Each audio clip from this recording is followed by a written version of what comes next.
நீங்கள் பார்த்துக் கொண்டிருப்பது உங்கள் விஜய்.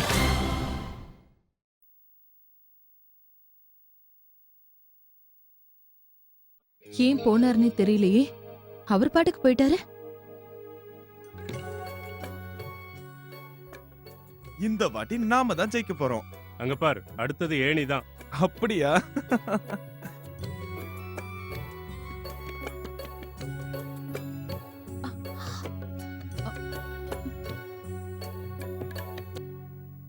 அர்ச்சனா, கீழே வந்துட்டியா?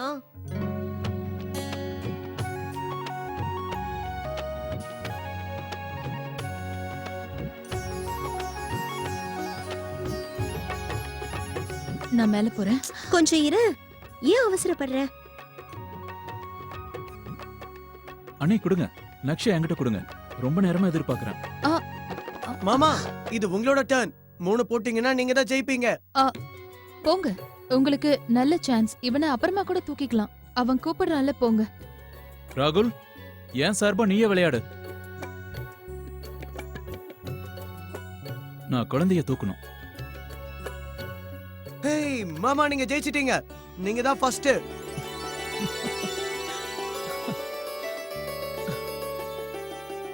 வந்தனா, நீ ஏதோ சினிமாவுக்கு போகணும்னு சொல்லிட்டு இருந்தல. அண்ணி, போர்லயும் காதல்லையும் எல்லாமே நியாயம் தானே. ஏன் பையன், ஏன் நக்ஷ்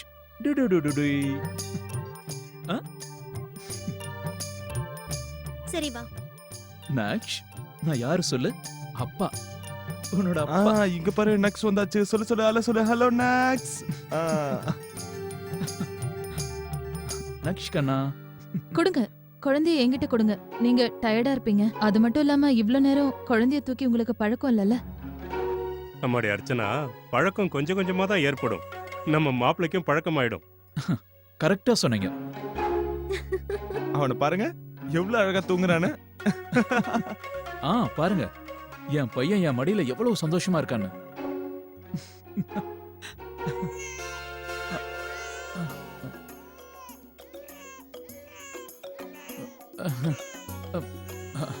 நக்ஷ், இங்க பாரு, நீ அப்பா கிட்ட தானே இருக்க. நீ இந்த மாதிரி எல்லாம் அழக்கூடாதுப்பா. என் செல்லம்ல, என் தங்கம்ல, அழாத ப்ளீஸ். இங்க பாரு, நான் அப்பா வந்திருக்கேன், அழக்கூடாது. அடடே, இங்க பாரு, அழ.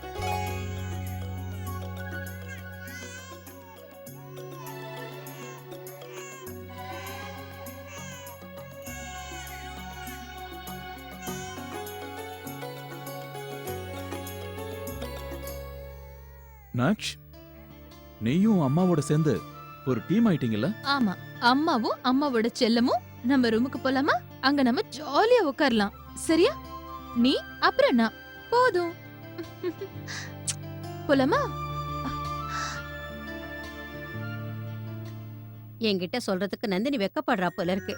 அதனாலதான் என்கிட்ட சொல்லவே இல்ல. ஆனா நான் அவ அம்மா தானே, கேக்குறதுல எந்த தப்பும் இல்லையே. அவ கஷ்டத்தை நான் சுலபமாக்குறேன். இப்பவே அவளுக்கு போன் பண்ணி பேசுறேன். இப்ப இருந்தே அவ ஆரோக்கியத்தை பாக்கணும் இல்லையா? ஏங்கா, கேக்குறதுக்கே நீங்க இவ்ளோ உற்சாகமா இருக்கீங்களே, என்ன மட்டும் அடிக்கடி டென்ஷன் ஆகாதுன்னு சொல்லிட்டு இருக்கீங்க.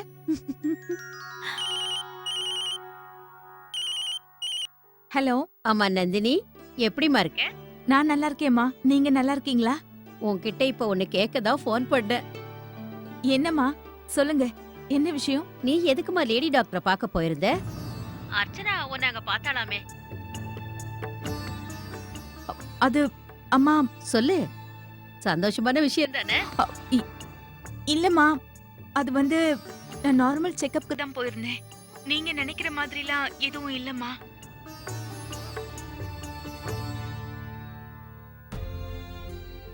என்னது நந்தினி, நீ நிஜமாதான் சொல்றியா? ஆமாம்மா, நிஜம்தான். சரிம்மா, வீட்டுக்கு விருந்தாளிங்க எல்லாம் வந்திருக்காங்கம்மா. நான் உங்ககிட்ட அப்புறமா பேசுறேன்.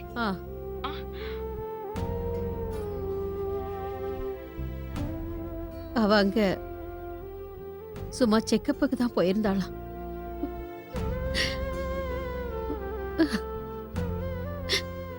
என்னக்கா இது, சின்ன குழந்தை மாதிரி? இன்னைக்கு இல்லைன்னா நாளைக்கு எல்லாம் நல்லதே நடக்கும்க்கா. நீங்க வேணா பாருங்க, கூடிய சீக்கிரம் அவன் நல்ல விஷயமா நமக்கு சொல்லுவா. சரி சரி சரி சரி செல்லம் இல்ல தங்கம் இல்ல என்ன ஆச்சு எதுக்காக இப்படி அழற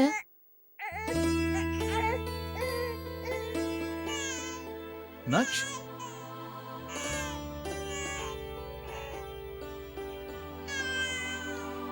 சரி சரி சரி சரி செல்லம் இல்ல அழாதடா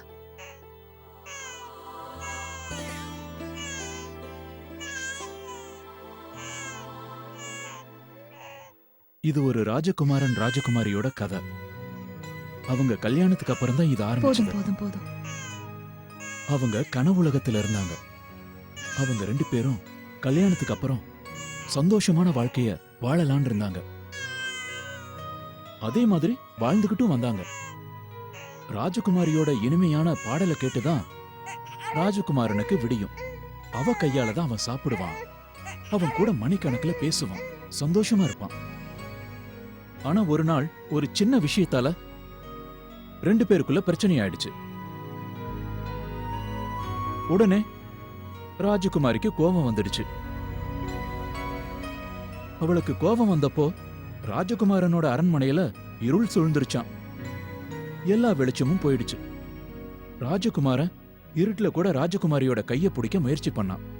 நான் உன்னை உயிருக்குயிரா காதலிக்கிறேன்னு அவகிட்ட சொல்ல எவ்வளவோ முயற்சி பண்ணான். ஆனா அந்த ராஜகுமாரி அவன் பேச்ச கேட்கவே இல்ல. அவ தன்னோட அரண்மனைக்கு வந்துட்டா.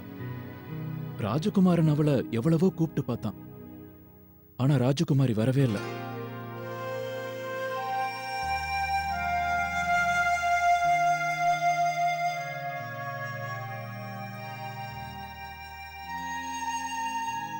ராஜகுமாரனுக்கு அவ ஞாபகம் ரொம்ப வந்ததாம். தினமும் ரூம்ல அவளோட போட்டோவையே பார்த்துக்கிட்டு இருப்பான். அவளோட வளையல பார்த்து அவ வளையல் சத்தத்தை அவன் உணருவான்.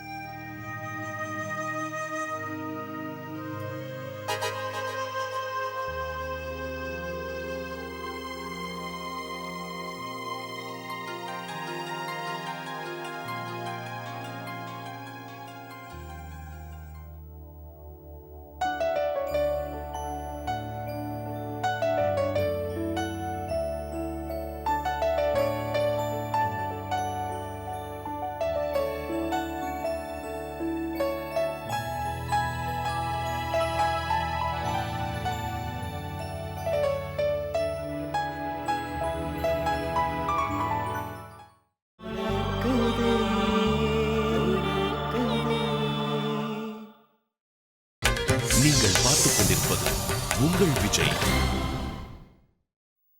இப்ப அவனுடைய வாழ்க்கையில ராஜகுமாரியோட இனிமையான குரல் இல்ல. அதனால அவனுக்கு விடியறதும் இல்ல. அவளோட அன்பான கைகள் அவனுக்கு சாதம் ஊட்டி விட மாட்டேங்குது.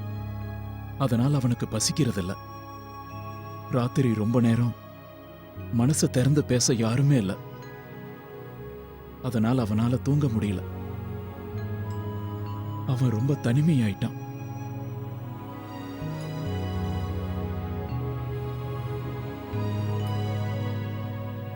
ரெண்டு பேரும் சேர்ந்து விளையாடின ஊஞ்சல்ல இப்ப அவன் தனியாதான் உட்கார்ந்திருக்கான். அவன் நிலவை பார்த்தான்.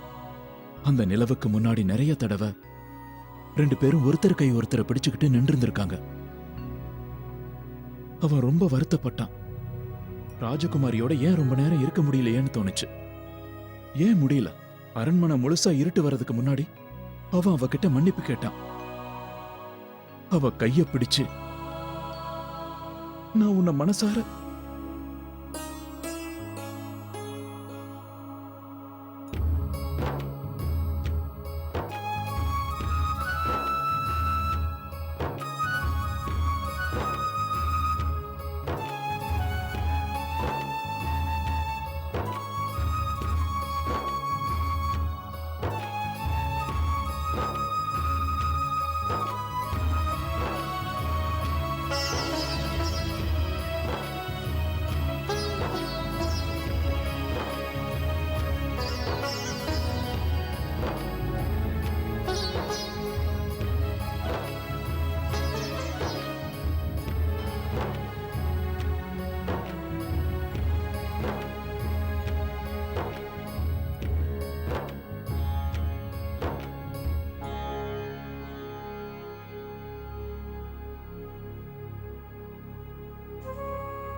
அவர் போயிட்டாரு.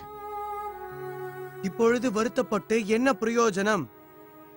நஷ்டம் ஏற்பட்ட பின் வருத்தப்பட்டு எந்த பிரயோஜனமும் கிடையாது. உண்மைதான். நான் ஒரு சரியான பைத்தியக்காரி. எவ்வளவு ஆசையா என்னென்னமோ சாக்கு சொல்லி நம்மள பாக்குறதுக்கு வந்திருக்காரு. நான் அவரை ரொம்ப வெறுப்பேத்திட்டேன். கார்த்திக், உனக்கு தான் ஃபோன் பண்ணலான்னு வந்தேன். இவ்வளவு நேரம் எங்க போயிருந்த? அம்மா, நக்ஷ பார்க்க போயிருந்தேன்.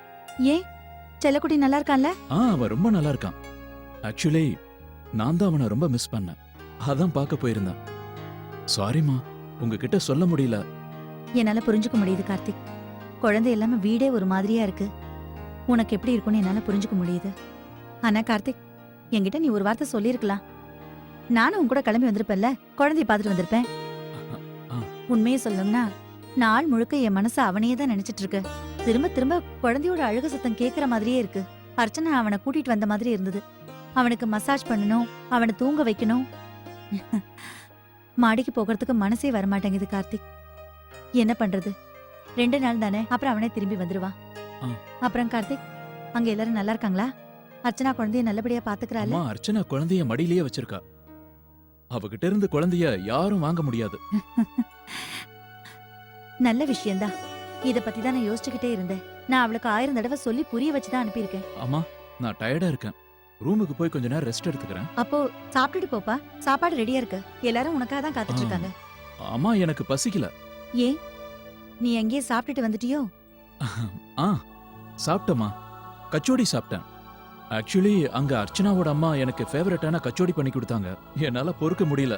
என்னை அறியாம நான் நிறைய சாப்பிட்டேன். அப்புறம் ஜிலேபி வேற வச்சாங்க, அதையும் சாப்பிட்டேன். அப்ப சரிப்பா, நீ கை கால் கழுவிக்கோ. நான் கொஞ்ச நேரத்துல பால் அனுப்பி வைக்கிறேன். சரிம்மா, நீங்க பெரியப்பா கிட்ட சொல்லிடுறீங்களா? சொல்லிடுறேன். கார்த்திக், அம்மா. நான் ஒன்னு சொல்லட்டுமா? நம்ம குட்டி ரொம்ப கொடுத்து வச்சவன்பா. அதனாலதான் உன்ன மாதிரி ஒரு நல்ல அப்பா கிடைச்சிருக்கு. அவன் மேல எவ்வளவு பாசம் வச்சிருக்க. உன் குழந்தை மேல எவ்வளவு அக்கறை இருக்கு பாரு.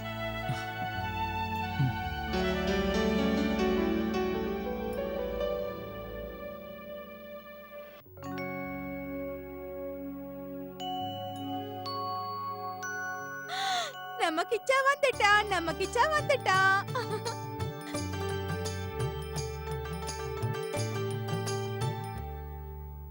உன்னை எப்படி எழுப்புறதுன்னு ரொம்ப நேரமா யோசிச்சுக்கிட்டே இருந்தம்மா. நீ சாப்பிடறதுக்கு வரணும்ல, வந்து உட்கார். இந்த நேரத்துல வெறும் வயிறோட போய் படுக்க கூடாது. குழந்தையோட அம்மா நல்லா சாப்பிட வேண்டியது அவசியம். உனக்கு பிடிச்ச பன்னீர் பட்டர் மசாலா பண்ணிருக்கோம். ஆமா ஆமா, கிச்சாவை நான் இப்ப தூக்கி வச்சுக்கிறேனே. சரி. மாப்பிள்ள சாப்பாடு சாப்பிடாம கிளம்பி போயிட்டாரு. டிஃபன் சாப்பிட்டதே ஃபுல்லா இருக்குன்னு சொல்லிட்டாரு. ரொம்ப நேரம் எங்க கூட உட்கார்ந்துட்டு இருந்தாரு. ஆனா நீ தான் நல்லா தூங்கிட்ட. அதுக்கப்புறம் நாங்க எல்லாம் சேர்ந்து பரமபதம் விளையாடணும். ராகுலுக்கு கெமிஸ்ட்ரி வேற சொல்லி கொடுத்தாரு. அப்புறம் இன்னொன்னு சொன்னாரு, கெமிக்கல் பொதுவா ரொம்ப அதிகமாயிடுச்சுன்னா அப்புறம் ரியாக்ஷன் வேற மாதிரி இருக்குமாமே. நல்லது தானே. ரொம்ப நேரம் உட்கார்ந்துட்டு இருந்தாரு. அவர்கிட்ட பேசினதுல ரொம்ப சந்தோஷமா இருந்தது. கொஞ்ச நாள் அவர்கிட்ட உட்கார்ந்து பேசுறதுக்கு வாய்ப்பே கிடைக்காம இருந்தது. நீயும் இருந்திருந்தா கொஞ்சம் நல்லா இருந்திருக்கும் அர்ச்சனா.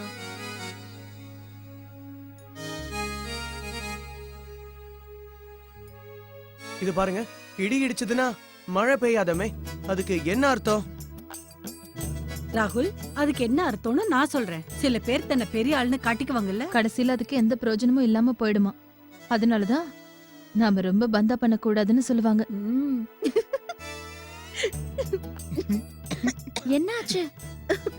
ஒண்ணும் இல்ல, கொஞ்சம் ஒரே எரிவிச்சு.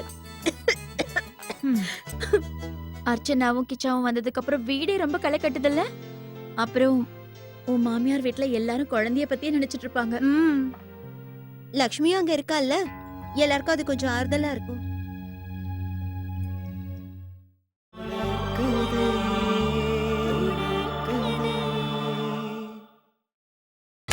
நீங்கள் பார்த்துக் கொண்டிருப்பது உங்கள் விஜய்.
தனு போய் பாயசம் கொண்டு வா. சரிங்கம்மா.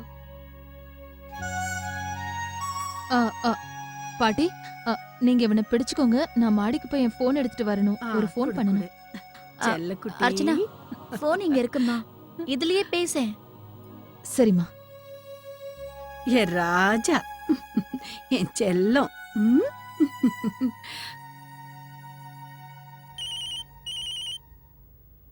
ஹலோ. ஹலோ லக்ஷ்மி, நான் தான் அண்ணி பேசுறேன். அண்ணி சொல்லுங்க. எப்படி இருக்கீங்க? பிறந்த வீட்ல நல்லா என்ஜாய் பண்றீங்க போல இருக்கு. சரி அதை விடுங்க. கியூட்டி நக்ஷ் என்ன பண்றான்? அவன் நல்லா தான் இருக்கான். நீ எங்கேயாவது வெளியில இருக்கியா? ஆமா அண்ணி, நான் என்னோட ஃப்ரெண்ட பாக்குறதுக்கு போயிருந்தேன். அங்கிருந்து வந்துட்டு இருக்கேன். இந்த ராத்திரியிலயா? இன்னைக்கு என் ஃப்ரெண்டோட பர்த்டே, இன்வைட் பண்ணியிருந்தா அதான் போயிட்டு வரேன். நாங்கெல்லாம் ரொம்ப என்ஜாய் பண்ணோம். கூட நிக்கலும் இருக்காருல்ல? இல்ல அண்ணி, நான் அவர்கிட்ட சொல்லவே இல்ல. இவங்க என்னோட ஃப்ரெண்ட்ஸ் இல்லையா? என்ன லக்ஷ்மி இது? ஒரு தடவை ஃபோன் பண்ணி கேட்டிருந்தீன்னா அவர் வந்தாலும் வந்திருப்பாரு இல்லையா? இல்ல அண்ணி, அதனால ஒரு பிரயோஜனமும் இல்ல. இப்பெல்லாம் நான் அவரை எதிர்பார்க்கறதையே விட்டுட்டேன் அண்ணி. அவரை பத்தி எனக்கு நல்லா புரிஞ்சு போச்சு. அவர் என்னை இங்க விட்டுட்டு போனதுல இருந்து ஒரு ஃபோன் கூட பண்ணல தெரியுமா? அவருக்கு என் மேல அக்கறை இல்லாதப்போ எனக்கும் ஃபோன் பண்ணணும்னு தோணல. அது மட்டும் இல்ல அண்ணி, எங்க கல்யாணத்துக்கு எந்த அர்த்தமும் கிடையாது.